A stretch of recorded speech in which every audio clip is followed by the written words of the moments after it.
STEM. STEM. STEM. STEM. STEM.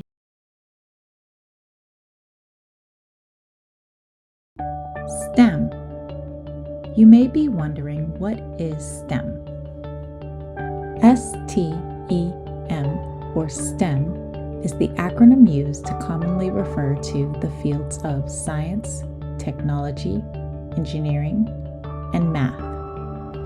In the US, the STEM labor force is growing at a faster rate than the non-STEM workforce. According to the Bureau of Labor Statistics, science and engineering employment is expected to grow faster than overall employment from 2019 to 2029. Despite this growth, there is still a lack of representation of Black, Hispanic, Indigenous, and female professionals in the STEM fields. These populations have historically been underrepresented in STEM. The lack of underrepresented populations in collegiate STEM programs and professional STEM fields is due to inequities in pre-collegiate or K-12 STEM education. Equity in STEM would mean access to quality STEM education at the collegiate and pre-collegiate levels, career opportunities and advancement, including competitive salaries, and inclusive innovation. I talked with local professionals to give their unique perspectives on STEM, the challenges and benefits of being underrepresented in these fields, and how we can achieve equity through education. My name is Brannon. I go by Jay or Dre, she, her pronouns. I am a licensed environmental engineer working as a civil engineer for the City of Portland Bureau of Environmental Services. My name is Tong Zhang. I am the Assistant Dean for Inclusive Innovation at Portland State University, Massey College of Engineering and Computer Science. My name is Karla Cristina Barraza Lopez. I'm a software quality engineer, and I work at a remote company called Seek Corporation. Hi, my name is Michael Wilson. I'm a senior instructor at Portland State University. I teach computer science, I ride BMX, and I also make educational rap videos on YouTube over on my channel, Mike Likes Science. How did you get interested in STEM and engineering? I got interested in STEM and engineering from a pretty young age. I had always really been interested in science and building things. Legos were my favorite. We used to produce our own skate videos, so this was before YouTube even existed. I think that it just was attractive to me in the fact that even when I was a young child, I was good at math. And so we ended up making our own website. So we had to learn web design on our own. We had to learn Photoshop on our own. We had to learn video editing on our own. I've always been interested. At the flea market that I used to work at, it was this junk room, and there was some CPU boards, and I used to look at them and be like, "What does it mean?" And I would try to figure out what each of the little parts did. And those skills have remained important all throughout my life. Because I played with Legos so much, it was kind of a natural fit that when it came time to go to middle school and there were opportunities to go to focus schools, the one that my parents found for me was a science, technology, engineering, and math focused school. Though each of our speakers had an early STEM-related interest or skill, underrepresented minorities in STEM experience systemic and cultural barriers in attaining STEM degrees and promotion in the workplace. At the same time, I was about maybe 14, I was starting to think about is college an option for me? Can I drive? But that was around the time that they started requiring social security numbers for driver's licenses. And I was like, oh, I won't be able to drive. Okay. And then they started talking about college, and they had me fill out these little forms to kind of plan out my goals for college. But at the top they asked for a social security number. And so I went up to one of my teachers and I was like, I can't fill this out. So they called me into the principal's office and they were like, why can't you fill this out? And I'm just like, I don't have a social security number. Being Black in America, or just being Black in Portland, you stand out. And there's a vulnerability in that standing out, that could put you in danger. And sometimes I think that behavior of you're not supposed to do that, it might be rooted in looking out for somebody. Oh, if you do that, you're going to get in trouble. Because normally people who look like you don't do that. But it's also limiting. How would I ever be good in this because it seems like I was never really told about the insider's knowledge. I feel like everything was just about like, it felt very much like when I first came to the country, and I was constantly looking for social cues about what is appropriate in a situation. What am I supposed to do? I don't understand the language. I don't understand the culture. My parents can't tell me about it. I have to always look at social cues and understand, like, specific itineraries and everything to know what I'm supposed to do. And in graduate school, it felt like that, except those answers were not anywhere. And it just, and I did realize it wasn't just me. All of those different parts of my identity are a part of how I move through this world. And when you go into spaces where you don't see any of those identities, you do stand out, and there's a way of navigating that's just a little different. You sometimes feel like you're representing all of those identities as, okay, I'm the only woman in this space. I'm the only black girl in this space. They don't know I'm Asian. So there's that. Sometimes having an Asian identity in the background is something that people are like, oh, you must be good at math.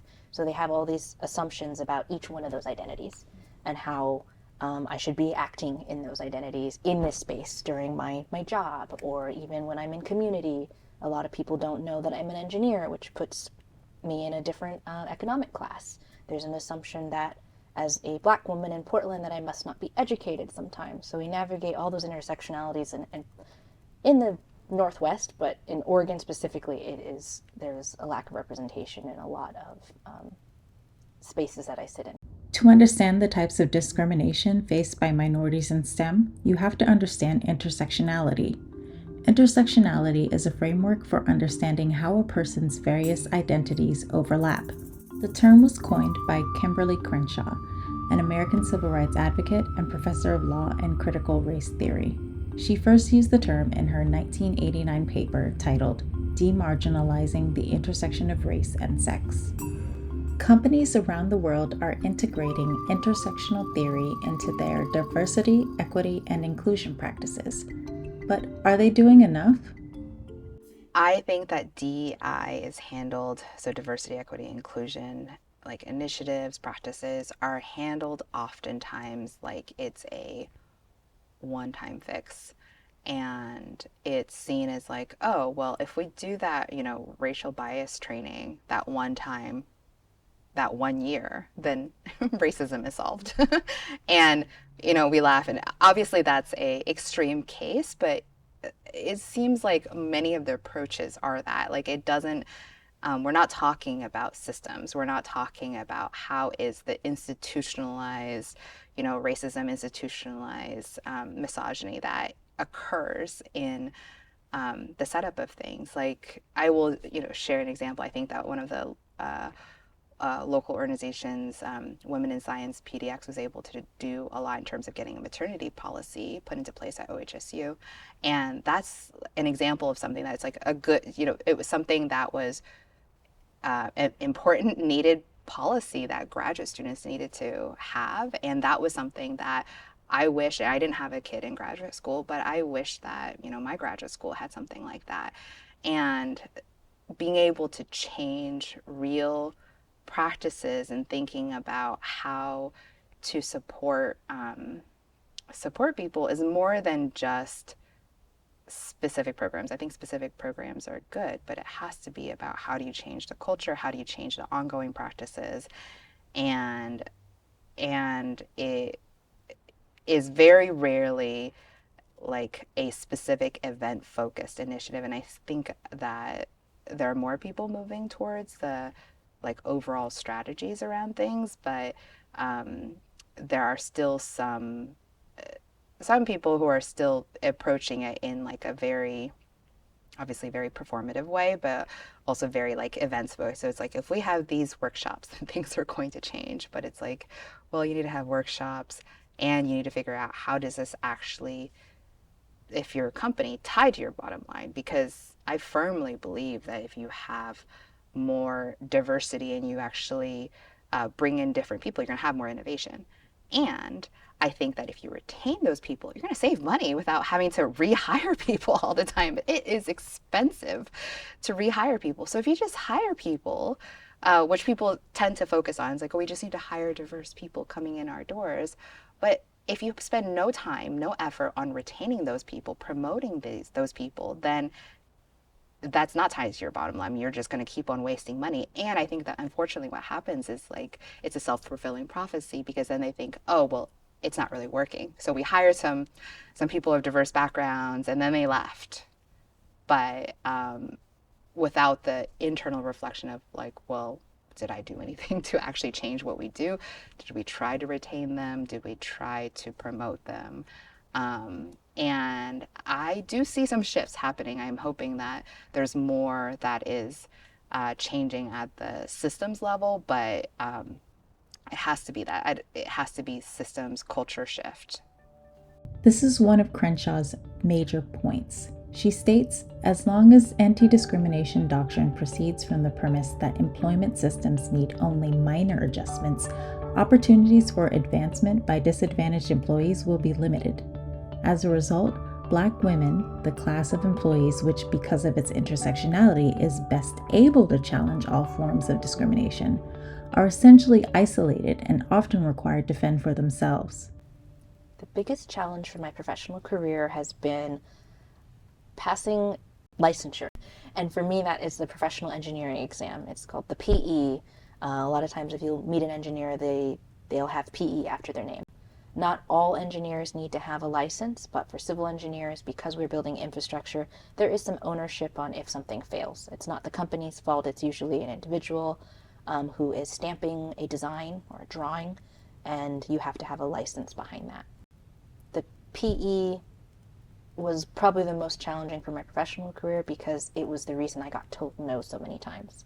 In spite of my carrying sometimes twice the amount of workload of my coworkers, I didn't have this license behind me. So it was the reason I wouldn't get promotions. And I would be told, well, if you had this, then you could do that. But I did sometimes see people get opportunities without having it. So it was unfair. It was just one of those reasons why I would say that it was because of who I am as a Black woman in a field and in a space where there wasn't anyone who looked like me, where I had to follow every single metric to get to the next step as an engineer. And I kept telling myself that I wasn't going to have anything like that be the reason someone told me no, so I had to get it. Often minorities in STEM are navigating challenges like these on their own. Our speakers are creating spaces where traditionally underrepresented people can find community and mentorship. So I am really surprised that I knew nothing about Oregon Mesa before I applied for the job of being executive director. So I, funny enough, actually overlapped with several Mesas in other states. So both at my undergraduate institution and my graduate institution, both had actually strong Mesa programs that I just had never heard about. But when I found Mesa, it was through a job posting, and I read it, and I just remember thinking, this is the most amazing organization. It's like combining things that I care about. When I got to Portland, I immediately started looking for a job, and my dad actually connected me to Oregon Mesa. So he was like, they work in equity, they work in mentorship, they work in STEM.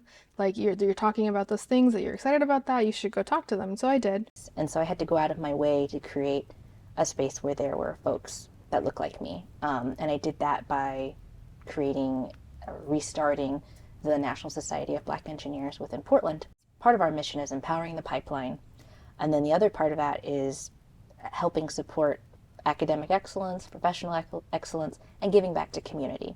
And because we want to empower the pipeline, we do a lot of outreach with youth to get them into STEM. They see the sports players, they see the musicians, but they don't see the engineers, they don't see the scientists. Mike is changing the face of educational TV and increasing BIPOC representation in STEM and media through science-inspired music videos. What's code? When you tell a computer to do what it do to reach a goal, that's code. Organizations and schools across the U.S. are recognizing the importance of equity in STEM education.